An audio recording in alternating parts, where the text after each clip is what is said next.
ഇതാ നോക്കി, ഇത്ര ഓർക്കിഡുകൾ കൊലയായിട്ടാണ് കേട്ടോ പൂക്കൾ നിൽക്കുന്നത്.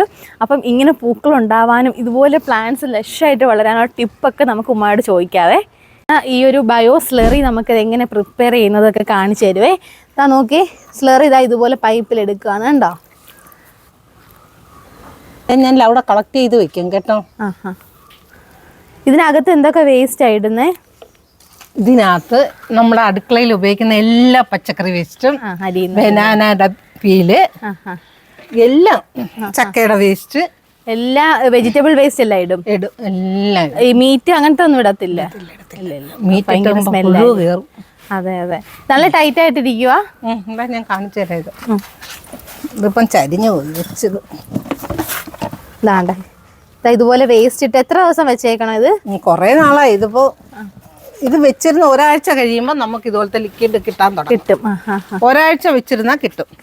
ഞാനത് കളക്ട് ചെയ്തിട്ട് കണ്ട. വെള്ളമൊന്നും ഒഴിക്കത്തില്ലല്ലോ, ചുമ്മാ ഇട്ട് വെച്ചേക്കത്തേ ഉള്ളോ? വെള്ളമൊന്നും ഒഴിക്കരുത്. ഇതുപോലെ കളക്ട് ചെയ്തിട്ട് ഇതിനകത്ത് ഒഴിച്ച് വയ്ക്കും. ഓ, അപ്പൊ എത്ര ml ഉപയോഗിക്കും ലിറ്ററിലേക്ക്?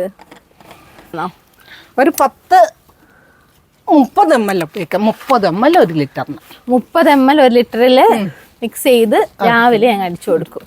അടിപൊളി സാധനം കേട്ടോ. പിന്നെ ഞാനൊരു വേറൊരു സാധനം ഉപയോഗിക്കുന്നുണ്ട്, കഞ്ഞിവെള്ളം. ഞാനത് പറഞ്ഞുതരാം. കഞ്ഞിവെള്ളത്തിനകത്ത് കഞ്ഞിവെള്ളവും അരി കഴുകിയ വെള്ളവും ശർക്കരയും എല്ലാം കൂടെ ഇതിനകത്ത് ഇട്ട് വയ്ക്കും. ഡെയിലി ചൂട് കഞ്ഞിവെള്ളം കൊണ്ടുവരത്തില്ല.